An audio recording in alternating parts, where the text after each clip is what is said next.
Hi, everyone. This is Suzanne Wagner, and I'm doing the preface for my book, which is, I think it's going to be called Dancing for My Life. And this is just the first rough draft. Of course, none of this will be the final stuff, but I'm just sharing, and I hope you guys enjoy.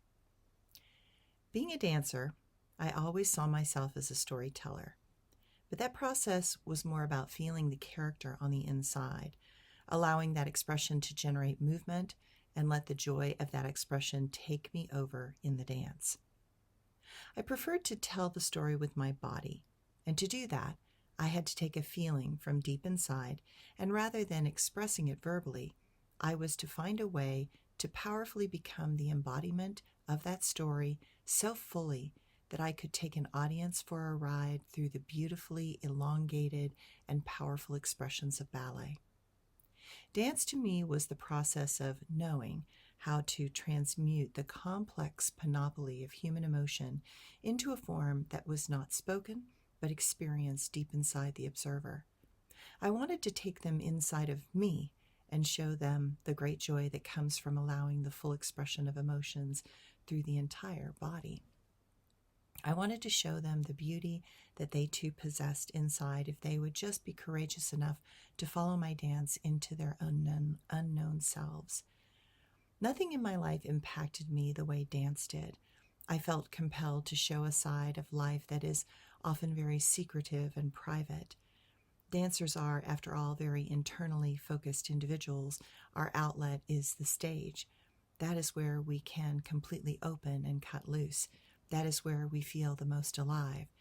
Everything we go through, from the bloody feet to the injuries, to the constant criticism, to the starving our body for a particular look, is all about those very precious moments that happen on a stage. There is something very magical about a stage. It is a portal that allows one to become more than the self and reach beyond the physical form into the ethereal connections that are possible. As a dancer, we are the vehicle to connect the density and beauty of humanity with the spirit, hope, and dreams that have inspired countless artists throughout history. Ballet is a living art.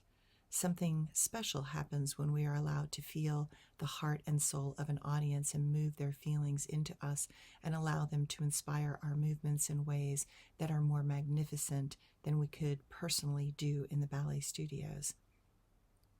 A stage is a place of magic and mayhem. Often those extremes happen within the same performance. Mistakes happen on stages and can often happen dramatically, but also something else can happen where we become more than who we know ourselves to be. We can embody a character so fully for a brief moment that the character becomes alive. Something from the ethers moves and blends with us in such a way that we become captivated in a perfect moment in time. In such moments, we are fully alive, completely in our body, celebrating what it is to be human and riding a wave of energy that has a life and purpose of its own. Such moments are highly addictive and difficult to explain to anyone who has not experienced it. The euphoria of life itself takes us over, and we are one with the universe, in sync with life itself and completely at peace. Those moments are so special that any dancer will then seek to have that experience again and be willing to give up anything and everything to get it, feel it, and touch the divine inside and outside once again. That is the beauty and the danger that others can take advantage of. Dancers need to dance. Because of that, we will do it for very little money, ridiculously long hours standing in point shoes, put up with many forms of emotional and psychological abuse, and battle with our body as we relentlessly try to attain an idealized form of perfection. I knew that the world I lived in was unique. I knew that the souls that manage to make it to the big stages of the world are a rare breed. I could also see that in the United States we were almost a dying breed. That was because, in general, the arts are not respected, honored, or supported by our government or our culture. That is where other countries are once again ahead of us and have been consistently gaining ground over us for the past 50 years.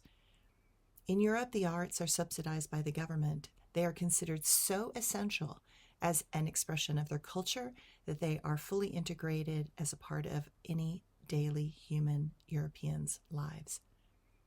Everyone in Europe goes to the many theater productions, symphonies, operas, and ballets. Europe has a vast history around art, and all you have to do is look around to see the many museums, magnificent old buildings, statuesque parks, and fairy tale castles to know that this culture prides itself on the art and that they have generated over the centuries. America, by comparison, is a very young country, and so our forms of artistic expression show up as movies and concerts, all very wonderful and beautiful in their own right, but there are vast numbers of souls like me that wanted to become something so much more that we want than what we saw in our daily world in America. Meeting Rudolf Nureyev in Berlin during the Cold War and getting to know him in my limited ways allowed me to feel a kindred spirit that loved to haunt museums and spend countless hours staring at paintings and exploring the beauty and nuances of architecture. Living in Europe opened my eyes in almost every way possible. I saw the horror and scars of war, and I saw the beauty in the music, opera, dance, and the theater that probably saved many lives by giving a silent voice and permission for the people to feel everything that was pent up inside. It was through these art forms that the people were allowed to express what they felt deep down on the inside.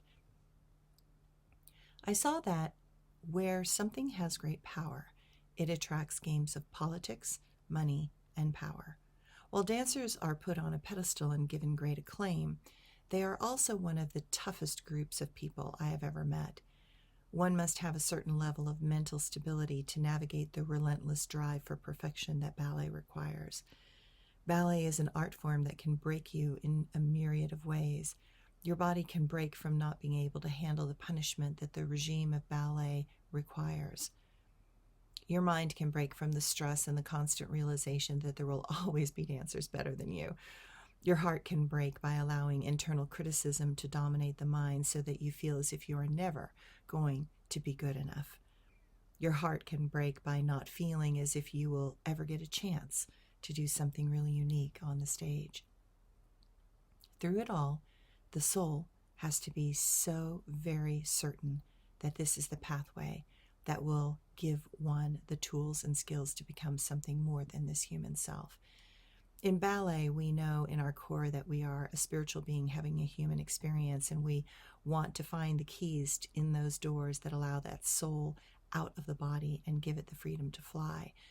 We know that we are here to remind audiences that they are so much more than they realize and give them the ideas that such a possibility could also happen to them. Everything in ballet is about learning to override and overcome something. Those things are deeply personal and different for each person. For me, I had to overcome being 5 feet 10 inches tall, which was very tall for a ballerina. Most men were under 6 feet tall during my generation, and on point I was 6'4". So finding partners that could handle my long and gangly self was a real challenge. It put me into the position that I was to be more of a soloist, someone who could dance on stage by myself. That required me to be stronger than even some principal dancers, as I did not have anyone holding me up. I had to sacrifice my country to go to Europe to even get a job because of my height. I had to eat, sleep, and breathe ballet because that was what this art form demanded of us. Ballet also meant that we had to sacrifice our families, our connections on an intimate level with others, such as boyfriends and sexual connections. Honestly, most of us just did not have the time or the bandwidth to navigate another person's emotions when we were demanding so much of ourselves. But what we gained was worth it. Ballet companies are like a giant dysfunctional family. We are literally a band of brothers and sisters because ballet is a war zone that takes our full concentration and focus devotion, talent, and energy. All the dancers that I danced with are my spiritual family. The nature of ballet allows those dancers to see us in a very raw and real state of being. We are more vulnerable with other dancers than we could possibly figure out how to be with regular or normal people. Because of this, we are often crazy, irreverent, comedic, and wild. We are a very fun group of people to be around when we all get together. The relationships we have with each other are timeless and eternal, and after ballet, we will never find anything to replace this tempestuously magnificent torture chamber. When anything tests you on a daily basis, demanding your best in every moment, you cannot help but love it and hate it. It is so real in ballet that one cannot deny those feelings, and because of that, we learn to embrace all that we feel. And that is very rare, as we are in a world filled with pretense and photoshopped images. Ballet dancers project perfection, but we know that such a feeling is fleeting. Dancers long to reach impossible heights, but just one breath of that air makes us addicted to this art form for eternity. So, welcome to my wonderfully wacky and tremendously beautiful world of ballet. This is my story, but it is the story of every dancer who ever felt the magic from a stage touch them even briefly. I know that many of you wondered about what it is like to be a professional ballet dancer. I hope this book gives you a glimpse into our world. As I have been writing this book, I shared parts on social media, and I was so very grateful that many dancers responded so positively. The overall comment was, "Thank you for having the skill to express in words what ballet feels like in my body. I never could find those words to express the beauty and pain that attracted me to this art form. You do it in a way that I am once again young, filled with hopeful enthusiasm and joy, and flying across the stage, being my best and most brilliant, beautiful self." I hope you discover that part of you also as you read my book. I believe in every person there is a secret dancer. I give him or her permission to let go and fly with me. Let's dance.